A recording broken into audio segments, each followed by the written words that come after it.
আপনারা যারা আমার কাছে জানতে চাচ্ছেন যে সৌদি আরবে কেয়ার গিভার হিসেবে যদি আসতে চাই তাহলে কী কী অপরচুনিটি, বা সৌদি আরবে একজন কেয়ার গিভার হিসেবে আসা যায় কিনা, তো তাদের জন্য ভাবলাম ছোট্ট করে একটা ভিডিও বার্তা দিয়ে দিই। তো দেখেন, কেয়ার গিভারটা মূলত কাদের জন্য? ধরেন কোনো ফ্যামিলিতে কোনো হ্যান্ডিক্যাপ চাইল্ড আছে, অথবা কোনো বেড রিডেন বৃদ্ধ বাবা মা আছে, বা স্পেশাল চাইল্ড আমরা যেটাই বলি না কেন, তো এই ধরনের পেশেন্টদের জন্যই মূলত কেয়ার গিভার প্রফেশনটা।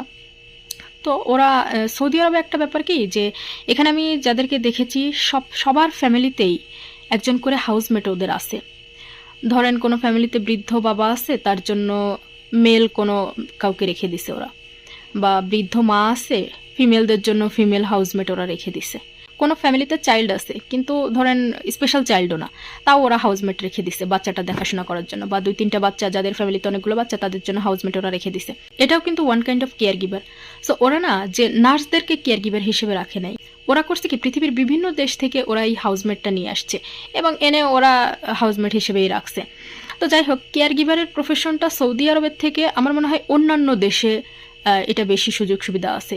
যেমন ইউরোপ, আমেরিকা বা অস্ট্রেলিয়া, এই দেশগুলোতে যদি আপনি ঢুকতে পারেন কেয়ার গিভার হিসেবে, তাহলে ওখানে আপনি অনেক বেশি স্যালারিও পাবেন, আর আমার মনে হয় যে ওইদিকে সুবিধাও বেশি পাবেন।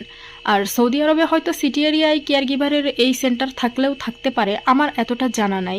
আর কেয়ার গিভিংয়ের প্রফেশনটা আমার মনে হয় একটু ডিফিকাল্ট। কেন ডিফিকাল্ট?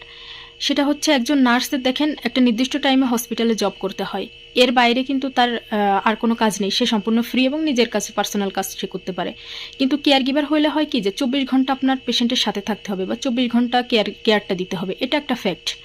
আর একটা ফ্যাক্ট হচ্ছে কি, বেড রিডেন পেশেন্টের কাজ করা কিন্তু অনেক ডিফিকাল্ট, কারণ বেড রিডেন পেশেন্টের বিছানায় বাথরুম বা তার খাওয়া দাওয়া, তার যেই শারীরিক কেয়ারটা নেওয়া, বা ওবেজ পেশেন্ট, বেশিরভাগ ক্ষেত্রে এই সমস্ত পেশেন্টগুলো ওবেজ হয়, সো এদের কেয়ার নেওয়াটাও অনেক বেশি ডিফিকাল্ট। সো আমরা হসপিটাল আসলে খুব অল্প সময় কাজ করি, তো এই জন্য এই জিনিসগুলো ফেস করলেও আমাদের এতটা হয় না, খারাপ লাগে না।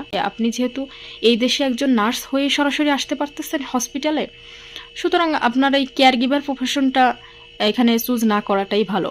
আপনি যদি বিএসসি নার্স হন তাহলে নার্স স্পেশালিস্ট হিসেবে এখানে জব করতে পারবেন, আর যদি ডিপ্লোমা নার্স হন তাহলে প্রাইভেট সেক্টরে আপনি নার্স টেকনিশিয়ান হিসেবে জব করতে পারবেন।